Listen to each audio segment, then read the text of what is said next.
Eliot Ness, 19 de abril de 1903 a 16 de mayo de 1957, fue un agente especial estadounidense a cargo de hacer cumplir la prohibición en Chicago, Illinois.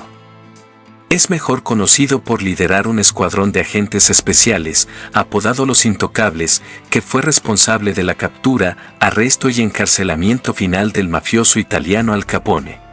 Ness nació en la capital mundial del crimen, Chicago, Illinois, y es el menor de 5 hermanos.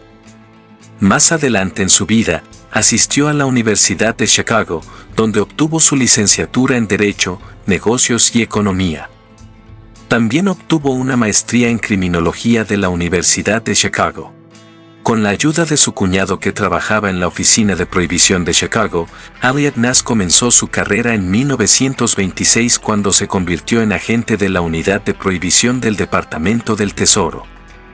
La 18ª enmienda, que prohibió el consumo de alcohol, estimuló un crecimiento del crimen organizado a medida que los contrabandistas hicieron fortunas vendiendo alcohol ilegalmente. En Chicago, el crimen organizado y el contrabando estaban rampantes y un jefe de la mafia particularmente notorio fue el gángster Al Capone. Incluso con más de 3.000 policías y agentes, las autoridades de Chicago rara vez pudieron condenar a los contrabandistas. Los miembros de las fuerzas del orden protegieron a muchos de los jefes del crimen, y los esquemas de soborno y corrupción profundamente arraigados habían convertido a Chicago en una de las ciudades más plagadas de crimen en los Estados Unidos en la década de 1920. En 1928, Ness fue llamado a unirse a un escuadrón especial de agentes que investigaban específicamente el crimen organizado. El gobierno estadounidense de entonces calificó a la mafia como una de las mayores amenazas internas, razón por la cual, en 1930, la unidad de prohibición fue transferida a la autoridad del Departamento de Justicia. Se puso mayor énfasis en detener a los principales jefes criminales y reducir el poder de los sindicatos del crimen organizado en las ciudades estadounidenses.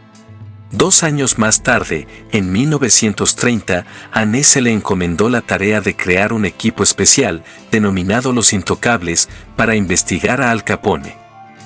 Este grupo de trabajo tenía miembros limitados y rara vez tenía más de 11 hombres trabajando en el equipo a la vez. Ness creía que este pequeño círculo de investigadores permanecería libre de la corrupción que afectaba a la mayoría de las agencias gubernamentales más importantes. Los Intocables llevaron a cabo múltiples redadas públicas y alertaron a los medios para aumentar la presión sobre Capone. Una historia popular cuenta que una vez un asociado de Capone le ofreció a Ness $2,000 a la semana para volverse hacia el otro lado y reducir las redadas, pero Ness se negó. Aunque Ness y su equipo recopilaron pruebas de más de 5,000 cargos de contrabando cometidos por Al Capone, el fiscal de distrito estadounidense George E.Q. Johnson argumentó que un jurado no condenaría por estos cargos porque la prohibición era muy impopular. En cambio, el abogado, junto con investigadores del IRS, condenaron a Capone por evasión de impuestos y lo sentenciaron a 11 años en una prisión federal. Gran parte de la notoriedad de Ness se debe a su carrera en Chicago. Continuó trabajando en la Oficina de Alcohol, Tabaco, Armas de Fuego y Explosivos de Cincinnati, ATF. Cuando terminó la prohibición en diciembre de 1933, la nación no tenía la infraestructura ni la política para manejar un mercado legal de licores.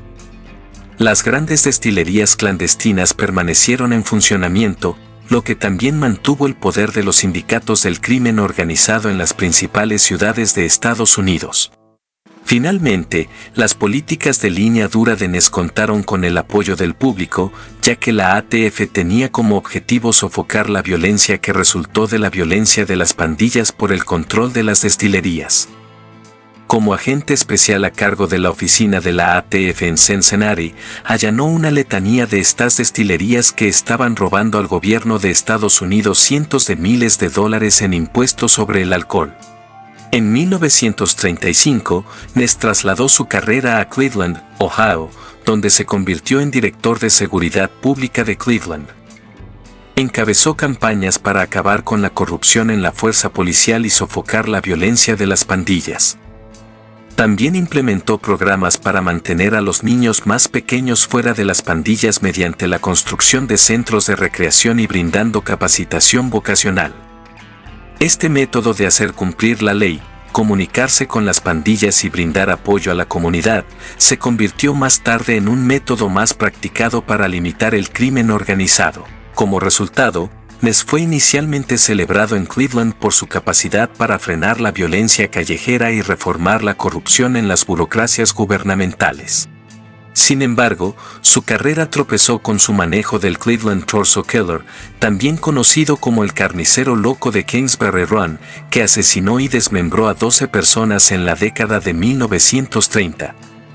Debido a que la mayoría de los ataques se centraron en uno de los barrios marginales de la ciudad, Ness detuvo a los hombres del pueblo y quemó el barrio marginal. Sus acciones fueron vistas como innecesariamente crueles y el asesino del torso nunca fue atrapado, pero tampoco volvió a atacar. Se mudó a Cleveland con su entonces tercera esposa, Elizabeth Seaver, donde trabajó en una agencia federal que buscaba disminuir la cantidad de enfermedades de transmisión sexual en el ejército estadounidense. Poco después, regresó a Cleveland, donde se postuló sin éxito para alcalde en 1947. Finalmente, tuvo que recurrir a trabajos ocasionales para mantenerse. Murió de un ataque al corazón el 16 de mayo de 1957 y falleció en su casa de Coudersport, Pensilvania. Aunque Ness recibió poca notoriedad durante su vida, poco después de su muerte se convirtió en una figura importante en la historia de las fuerzas del orden. Un libro, Los Intocables, fue publicado solo un mes después de su muerte y siguió su trabajo en el encarcelamiento de Al Capone. Esto llevó a una serie de películas y programas inspirados en Eliot Ness, muchos de los cuales lo presentaban como un agente tipo 007 que por sí solo acabó con la violencia de las pandillas en Chicago. Independientemente de las exageraciones de Hollywood sobre su historia, el legado de Eliot Ness sigue siendo el de un pionero en la aplicación de la ley que combatió con éxito el crimen organizado en algunas de las ciudades más plagadas de pandillas del país. Hasta luego.